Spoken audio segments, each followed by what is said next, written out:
Hello guys, कैसे हैं आप लोग। आई होप आप सभी लोग अच्छे होंगे।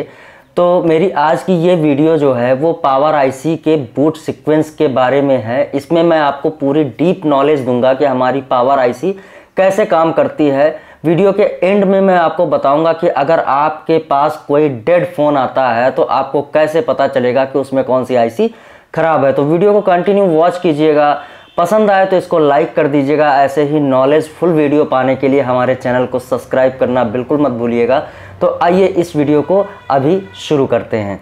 तो जैसा कि आपके सामने एक डायग्राम ये हमारे पीसी पे दिख रहा होगा, तो इस तरीके का डायग्राम जो है ये हमारे बोर्नियो स्कीमेटिक में देखने को मिलता है। लेकिन मैंने एक खुद से अपना एक ब्लॉक डायग्राम डिज़ाइन किया हुआ है जिसपे मैं आपको डीप नॉलेज दूंगा, पूरा समझाऊंगा कि हमारी पावर आईसी के इनपुट वोल्टेज क्या होते हैं और उसके आउटपुट वोल्टेज कौन कौन से होते हैं। तो इस वीडियो में मैं चर्चा करूंगा, जो मेरा टॉपिक रहेगा वो इन आउट वोल्टेजेस के ऊपर होगा कि हमारे पावर आईसी में कौन से वोल्टेज इन होते हैं और हमारी पावर आईसी कौन से वोल्टेज प्रोड्यूस करती है। उसके बाद मैं आपको बताऊंगा कि सीपीयू एएमएमसी के इनपुट वोल्टेज कौन से होते हैं और वीडियो के लास्ट में मैं आपको बताऊंगा कि हमारी पावर और सीपीयू का कम्युनिकेशन कैसे होता है और वो दोनों कैसे अपना सीक्वेंस पूरा करके हमारे फोन को बूट करते हैं। तो चलिए शुरू करते हैं। आगे का ब्लॉक डायग्राम जो मैंने डिज़ाइन किया है उस पर मैं आपको दिखाता हूं कि हमारा सीक्वेंस, पावर आईसी का सीक्वेंस कैसे होता है। तो हमारे जो फ़ोन में सबसे पहले मैं उन चीज़ों को इंपोर्ट किए ले रहा हूं जो हमारे फ़ोन में काम करती हैं, वो आईसीज़ इंपोर्ट कर रहा हूं जो जिनकी अहम भूमिका होती है हमारे मदरबोर्ड में।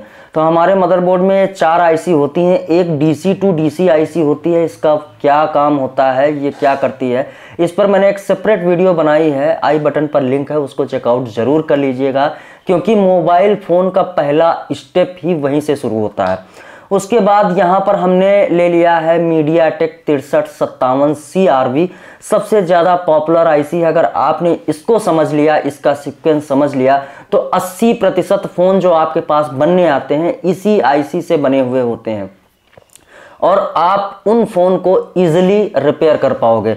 उसके बाद हमने यहाँ पर ले लिया है एक eMMC और साथ में एक CPU को यहाँ पे इंक्लूड किया है। अब ये कैसे, इसका सीक्वेंस क्या होता है, इसको ईजिली समझते हैं। सबसे पहले हमारा जो बैटरी कनेक्टर यानी VBAT लाइन 4.2 इन होती है हमारी VPH आईसी में, DC आईसी में, या फिर हमारा VBUS इन होता है। तो एक 5 वोल्ट या फिर 4.2 वोल्ट VBAT या VBUS दोनों जब भी इन होते हैं तो हमारी जो DC आईसी लगी होती है वो एक BOB कॉइल के थ्रू, VPH कॉइल के थ्रू एक वोल्टेज जो है प्रोड्यूस करती है और उस वोल्टेज को बोलते हैं VPH। अब ये जो VPH वोल्टेज है इस कॉइल के थ्रू, ये बक बूस्ट दोनों कॉइल होती है, तो इस कॉइल के थ्रू हमारे इन 5 कैप जो लगे होते हैं हमेशा पावर आईसी के साइड में, बगल में आपको ये 5 कैप देखने को मिलेंगे। तो ये 5 कैप के थ्रू एक साइड से टच करके हमारी पावर आईसी में अलग अलग 5 सेक्शन में जाता है हमारा VPH, जिसका वोल्टेज होता है 4.2। अब यही हमारी पावर आईसी का इनपुट वोल्टेज होता है, यानी हमारी पावर आईसी का जो राशन पानी है वो होता है VPH, ऐसे समझ लीजिए सरल भाषा में। अब इसके बाद जैसे ही VPH यहाँ पर इंटर होता है, VPH इंटर करने के बाद 2 वोल्टेजेस हमारी पावर आईसी तुरंत बना देती है और वो पहला होता है वोल्टेज जो होता है V रेफरेंस। ये कैप के थ्रू एक साइड में ये ग्राउंड होता है कैपेसिटर और एक साइड में हमारी पावर आईसी से कनेक्ट होता है 1.2 और दूसरा होता है VRTC का वोल्टेज 2.8। ये दोनों वोल्टेज सबसे पहले बन जाते हैं बिना किसी के आदेश के। हमारी पावर आईसी बिना किसी कमांड के हमारी पावर आईसी ये दो वोल्टेज आप प्रोड्यूस कर देती है, जिनको आप मल्टीमीटर के थ्रू तुरंत चेक कर सकते हैं। जैसे ही आप बैटरी लगाएंगे पावर आईसी की साइड में 2 कैप आपको देखने को मिलेंगे। मैं लास्ट में आपको ये भी दिखाऊंगा लेआउट में बोर्नियो स्कीमेटिक के थ्रू कि आपको ये कैप, ये वोल्टेजेस कहां पर चेक करने पड़ेंगे और चेक करने पर कहां मिल सकते हैं। अब यहां पर उसके बाद जैसे ही ये 2 वोल्टेज बन जाते हैं उसके बाद असली काम जो है वो स्टार्ट होता है, असली सीक्वेंस स्टार्ट होता है। और सबसे पहले एक बूट कैप लगा होता है। अधिकतर किसी आईसी को ऑन करने के लिए ईएन सिग्नल होता है, कंट्रोल करने के लिए एक सिग्नल की जरूरत होती है जो कि हमारा सीपीयू देता है। लेकिन यहाँ पर क्या होता है, एक बूट कैप लगा होता है जिसकी मदद से हमारी आईसी खुद को बूट कर लेती है, यानी खुद को ऑन कर लेती है। ऑन करने के लिए बूट कैप लगाया जाता है। इस पर आपको मल्टीमीटर पर आप सोचे कि जैसे ट्रेसिंग कर रहा है तो किसी भी साइड में आपको ग्राउंड नहीं मिलेगा, यानी कि बजर नहीं मिलेगा। यहाँ दोनों साइड से आपको रीडिंग यानी जीआर देखने को मिलेगा अगर ये कैप सही है तो। अगर इस कैप को रिमूव कर दिया जाए तो हमारी पावर आईसी कोई भी वोल्टेज प्रोड्यूस नहीं करेगी। इस बूट कैप के कनेक्ट होते ही हमारी पावर आईसी जैसे ही खुद को ऑन करती है तो सबसे पहला वोल्टेज बनाती है 2.0 VS1 इसको बोलते हैं, यानी कि हायर एलडीओ। ये हायर एलडीओ हमारा VS1 बनता है। इसका वोल्टेज जो है वो 2.0 या 2.05 भी बोल सकते हैं इसको। ये मल्टीमीटर से चेक करने पर आपको एक कॉइल पर देखने को मिल जाएगा VS1। अब उसके बाद जो है ये VS1 इसका काम क्या होता है, ये कहाँ कहाँ जाता है, किस लिए ये पावर आईसी 2.0 बनाती है, इसको भी समझ लेते हैं। तो सबसे पहले ये 2.0 जैसे ही बनता है इसको पावर आईसी अपने कुछ सेक्शंस को ऑन करने के लिए अपने अंदर ही इंसर्ट कर लेती है, यानी कि ये घूम के पावर आईसी के अंदर ही यहाँ से चला जाता है। इससे पावर आईसी के कुछ सेक्शंस ऑन होते हैं और ऑन होते ही वो एक वोल्टेज 0.8 जिसे मॉडम का वोल्टेज बोलते हैं ये सीपीयू को देती है। सबसे पहला वोल्टेज 2.0 के बाद जो बनता है वो मॉडम का वोल्टेज बनता है। उसके बाद फिर एक वोल्टेज प्रोड्यूस होता है और उसको बोलते हैं वीप्रॉक यानी वोल्टेज फॉर प्रोसेसर। ये वोल्टेज भी 0.8 जो है हमारे सीपीयू को दिया जाता है। अब उसके बाद कौन सा वोल्टेज बनता है, यहाँ पर जो वोल्टेज तीसरा बनता है वो कोर का वोल्टेज बनता है। इसको कोर का वोल्टेज बोलेंगे, यहाँ पर कोर लिखना मैं भूल गया हूँ तो इसको अभी मैं आपको समझा दूंगा। 3 वोल्टेजेस हमारे सीपीयू को हमारी जो है पावर आईसी प्रोवाइड करती है और ये तीनों वोल्टेज 0.8 बनते हैं, 0.8 वोल्टेज होते हैं। अब उसके बाद जो चौथा वोल्टेज बनता है वो हमारा बनता है VPA APT। जैसा कि पिछली वीडियो में मैंने बताया कि ये VPA APT का वोल्टेज जो बनता है वो सिम लगाने के बाद ही देखने को मिलेगा। हमारा जब फ़ोन बूट कर जाएगा, जब भी हम उस पर सिम इंसर्ट करेंगे यहाँ पर आपको वोल्टेज देखने को मिलेगा और ये वोल्टेज जो है फ्लक्चुएशन में रहेगा, कभी 1.8 देखने को मिलेगा या फिर 2.5 तक जाता है। अब उसके बाद फिर कौन सा सीक्वेंस होता है, जब इतने वोल्टेजेस बन जाते हैं तो एक वोल्टेज और बनता है और वो हमारा VS1 से VS2 बनने के लिए जाता है। तो यहाँ से एक लाइन जाती है हमारी VS2 IC जिसे हम लोअर एलडीओ के नाम से जानते हैं, एक्सटर्नल बक के नाम से जानते हैं। और इस आईसी का इनपुट क्या है, ये VS2 का 2.0 वोल्टेज इसके अंदर इंसर्ट होता है और साथ में VPH यानी 4.2 वोल्टेज इसको चाहिए, इसके इनपुट वोल्टेज होते हैं। और जैसे ही ये दोनों वोल्टेज इन होते हैं यहाँ से एक वोल्टेज बनता है जिसे वोल्टेज 1.3 वोल्ट कहते हैं और ये पावर आईसी के अंदर चला जाता है। जब पावर आईसी के अंदर चला जाता है तो इससे पावर आईसी फिर अपने कुछ सेक्शंस को ऑन करती है और कुछ सेक्शन के ऑन होने के बाद ये वोल्टेज एक जगह और जाता है और उस वोल्टेज को हम बोलते हैं यहाँ पर, वो जो हमारा वोल्टेज होता है वो होता है LLDO, यानी कि सीपीयू को एक छोटा सा वोल्टेज और चाहिए। आप देख सकते हैं, एक बार मैं फिर से रिप्ले कर दूं कि ये जो हमारा वोल्टेज होता है यहाँ से निकलने के बाद 1.3 वोल्ट निकलने के बाद इस लाइन से एक छोटी सी आईसी जो सीपीयू के नीचे लगी होती है और इस आईसी को ऑन होने के लिए VPH आता है हमारा, जो ये DC आईसी निकालती है। यहाँ से एक लाइन और जाती है और यहाँ पर एक वोल्टेज प्रोड्यूस होता है जिसे हम 1.2 के नाम से जानते हैं। ये वोल्टेज भी हमारे सीपीयू को जाता है। अब मोटी मोटी भाषा में हमने समझ लिया कि हमारे सीपीयू को कौन कौन से वोल्टेज मिलते हैं हमारी पावर आईसी के थ्रू और हमारी पावर आईसी जो है कौन कौन से वोल्टेजेस बनाती है हमारे सीपीयू के लिए। अब इसके बाद हम बात कर लेते हैं कि यहाँ पर जो हमारी ये eMMC लगी है इसको वोल्टेज कैसे मिलते हैं। तो इसको वोल्टेज मिलते हैं हमारी पावर आईसी से। एक आईसी लगी होती है flash LED driver external bug इसको भी बोलते हैं, और ये एक मैंने दिखाया है, ये किसी मदरबोर्ड में 2 हो सकती है या 3 हो सकती है या 4 तक हो सकती हैं। और इस आईसी में इसका जो इनपुट होता है वो होता है पावर आईसी से एक वोल्टेज निकलता है जिसे हम 1.8 के नाम से जानते हैं, और साथ में इसको भी ऑन होने के लिए हमारा वीपीएच जाता है। वीपीएच इसका इनपुट होता है और 1.8, और ये वोल्टेज जो प्रोड्यूस करती है वो करती है एक कॉइल के थ्रू 0.6। ये बहुत ही छोटा वोल्टेज होता है जो ईएमएमसी को देती है हमारी ये bug LED flash LED driver external bug. ये छोटी सी आईसी होती है, अधिकतर ईएमएमसी के साइड में लगी होती है। अब कहने का ओवरऑल मतलब ये है कि अगर इस सीक्वेंस में कोई भी जो है लाइन शॉर्ट हो गई, सोचिए अगर हमारा ये वी रेफरेंस 1.2 का ये कैप शॉर्ट हो गया तो हमारा पूरा फ़ोन डेड हो जाएगा और यहाँ पर कोई भी वोल्टेज आपको देखने को नहीं मिलेगा। कहने का मतलब ये है कि हमारी जो पावर आईसी है वो कोई भी वोल्टेज नहीं बनाएगी।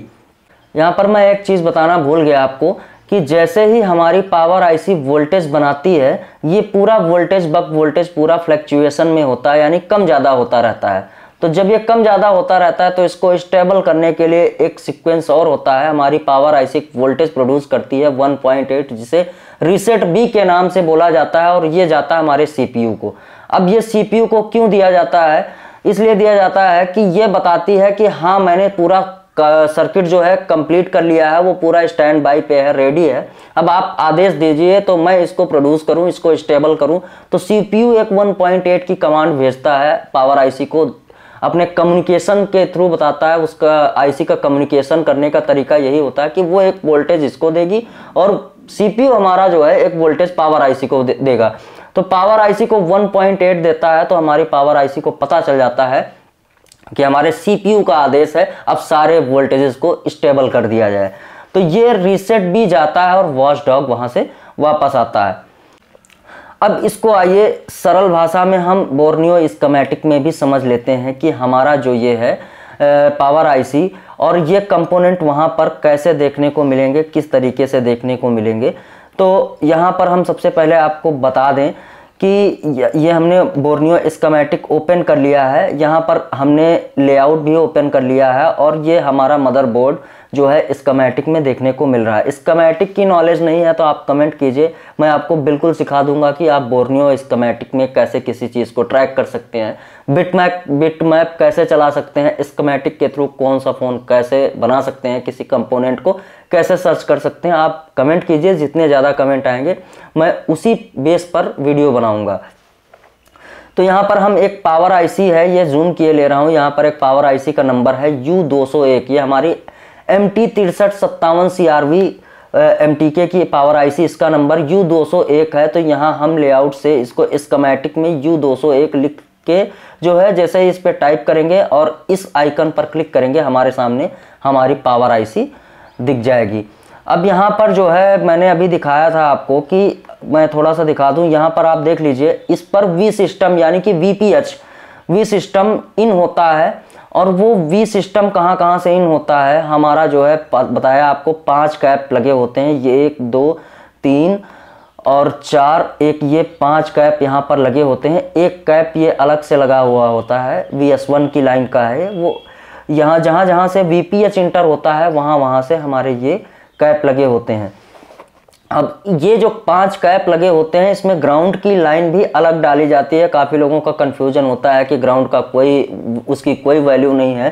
तो अगर ये एक साइड से इस कैप पे, मान लीजिए मैंने आपको ये दिखा दिया, ये हमारा जो बनाया मैंने, इस साइड से VPH टच करके इंटर हुआ और इस साइड से ग्राउंड जाएगा। अगर ये ग्राउंड अंदर नहीं गया, यानी कि जहाँ पे आप बजर चेक करते हो, अगर ये इसमें कनेक्ट नहीं है तो आपका फ़ोन बिल्कुल ऑन नहीं होगा, क्योंकि वो लाइन वो सर्किट कंप्लीट ही नहीं होगा। तो बोर्नियो में देख लीजिए, यहाँ से हमारा जो है 5 जगह से हमारा VPH इंटर होता है और VPH इंटर होने के बाद यहाँ पर जो है इससे जो आउटपुट निकलते हैं, ये कॉइल लगी हुई है हमारी वी प्रॉक की एक कॉइल लगी हुई है, एक वी कोर की लगी है, एक वोल्टेज और जनरेट होता है, वी मॉडम, एक वीपीए और उसके सबसे लास्ट में ये लिखा हुआ है VS1।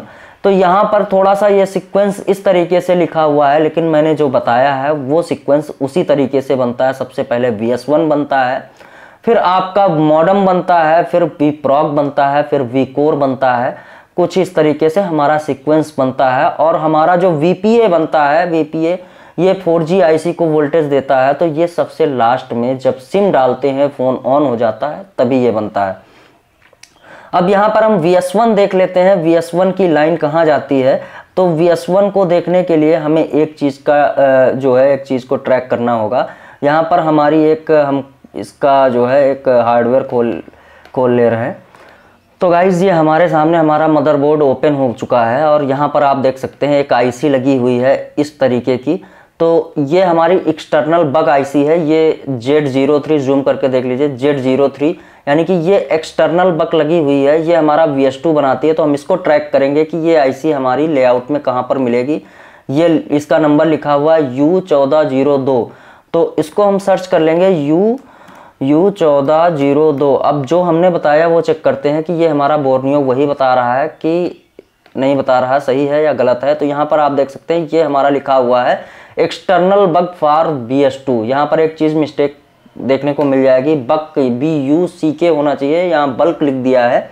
तो बोर्नियो में भी बहुत सारी गलतियाँ होती हैं, ऐसा नहीं है कि वो परफेक्ट है, लेकिन हमें इससे काफ़ी चीज़ें सीखने को मिल जाती हैं। तो इसका इनपुट वोल्टेज जैसा कि मैंने बताया VPH यहाँ पर इन होता है, और VPH इन होने के बाद एक VS1 यहाँ पर इन होता है, और दोनों इन होने के बाद में ये जो आउटपुट देती है VS2 1.446 यानी कि 1.3 के आसपास होता है, फ्लक्चुएशन में होता है। ये लाइनें कंप्लीट होती हैं। तो ये वोल्टेजेस आपको देखने को मिल जाएंगे। अब हम यहाँ पर रीसेट भी और वॉचडॉग भी देख लेते हैं कि वो वैसा कुछ होता है या फिर नहीं होता है। तो यहाँ पर हम लिख देते हैं रीसेट लिख देते हैं, और रीसेट लिख करके हम सर्च करते हैं।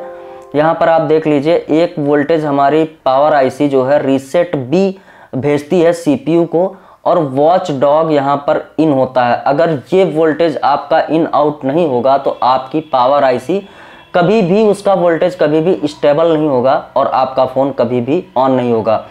आई होप ये वीडियो आपको पसंद आई होगी, ये नॉलेज आपके लिए हेल्पफुल रहा होगा। अगर कुछ भी डाउट हो, कुछ भी पूछना हो तो नीचे कमेंट बॉक्स में कमेंट कर दीजिएगा, या फिर कैसी लगी वीडियो इसको भी कमेंट करके ज़रूर बताइएगा। इससे मेरा हौसला बढ़ता है और वीडियो बनाने के लिए मैं प्रिपेयर रहता हूँ। तो ऐसे वीडियो पाने के लिए हमारे चैनल को सब्सक्राइब ज़रूर कर लीजिए अगर अभी तक नहीं किया है, और इस वीडियो को लाइक करना बिल्कुल मत भूलिएगा। तो मिलते हैं अपनी नेक्स्ट वीडियो में गाइज, बाय बाय।